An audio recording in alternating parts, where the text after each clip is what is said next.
তো hello guys, Motorola G34 5G আমার মতো দেখতে তো 2024 সালে হাতে গোনা কয়েকটা মাত্র মোবাইল তোমার অ্যান্ড্রয়েড 14 এর সাথে লঞ্চ করেছে। কিন্তু গাইস এটা তুমি first time out of the box Android 14 এর সাথে পাবে এবং আন্ডার 10,000 টাকার মধ্যে, তাও আবার 5G সেট।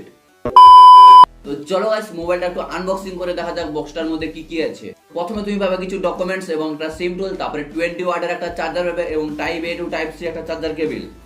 কি ডিজাইন গাইস, যখন এই ফোনটা তুমি হাতে নেবে না তখন আলাদাই একটা ফিলিং আসবে যে আমার মতে তুমি আন্ডার 10,000 টাকার মধ্যে ভালো একটা ডিজাইন কোয়ালিটি ফোন পাবে। আর এই যে ফোনটা তোমার 5000 এমপিআর ব্যাটারি, কিন্তু গাইস তুমি যদি এই ফোনটাকে হাতে নাও না এতটাও হেভি মনে হবে না, কারণ এর ওয়েট বলতে গেলে 183.3 গ্রাম মতো। আর তুমি এই মোবাইলটা পান্ডা গ্লাস প্রোটেকশনের সাথে পাবে।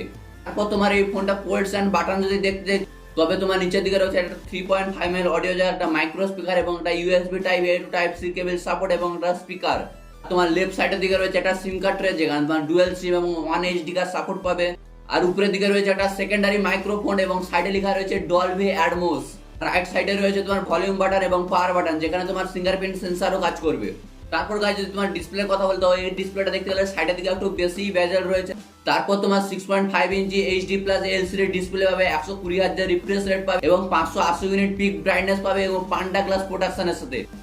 তারপর যদি গাইস তোমার প্রসেসর দেখতে হয়, তো এই মোবাইল একটা হাই কোয়ালিটির প্রসেসর দিয়েছে, যেটা তোমার 18,000 টাকা ফোনের মধ্যে দিয়ে থাকে সেটা তোমার এই ফোনটার মধ্যে দিয়েছে স্ন্যাপড্রাগনের 695, যার অ্যান্তুতো স্কোরও প্রায় 4.5 লাখের ওপর আসবে। তারপর তুমি এই মোবাইলটার মধ্যে LPDDR4X র্যাম টাইপ পাবে এবং UFS 2.2 স্টোরেজ টাইপ পাবে। তুমি এই মোবাইলটার মধ্যে 5000 এমপিআর ব্যাটারি পাবে, যা কিনা তোমার সাপোর্ট করবে 20 ওয়াটের চার্জারকে। তারপর যদি তোমার গেমিং পারফরমেন্সের কথা বলি, তখন তুমি বলবে 10,000 টাকার মধ্যে ভালো কোয়ালিটির একটা গেমিং করতে পারবো না, কিন্তু না গাইজ এটা তুমি মিডিয়াম টু হাই লেভেলের গেমিং পারফরমেন্স করতে পারবে। তারপর যদি গাইজ তোমার সেন্সরের কথা বলতে এই মোবাইলটার মধ্যে তুমি সাইড মাউন্টেড ফিঙ্গারপ্রিন্ট পাবে এবং ফেস লক পাবে, তা বাদেও অন্যান্য সেন্সর গুলো রয়েছে। তোমার কানেক্টিভিটির কথা বলতে এই মোবাইলটার মধ্যে 13টা 5G ব্যান্ড কানেক্টিভিটি পাবে এবং ডুয়াল 4G ভোল্টেজ সাপোর্ট পাবে এবং ওয়াইফাই সাপোর্ট পাবে এবং ব্লুটুথ সাপোর্ট পাবে। তারপর যদি গাইস তোমার ক্যামেরার কথা বলতে এখানে তোমার মেইন ক্যামেরা পাবে 50 মেগাপিক্সেল এবং 2 মেগাপিক্সেল মাইক্রো ক্যামেরা এবং ফ্রন্ট ক্যামেরা রয়েছে 16 মেগাপিক্সেল। কিন্তু গাইস তুমি যদি ক্যামেরার কোয়ালিটি দেখতে তো অনেকটাই বেটার কোয়ালিটির ক্যামেরা তুমি এখানে দেখতে পারবে। তারপর তোমার এই ক্যামেরার মধ্যে অনেকগুলো ফিচার রয়েছে এবং এই যে 2 মেগাপিক্সেল মাইক্রো ক্যামেরা, এটার মধ্যে তুমি ফটোই না এবং ভিডিও তুমি রেকর্ড করতে পারবে।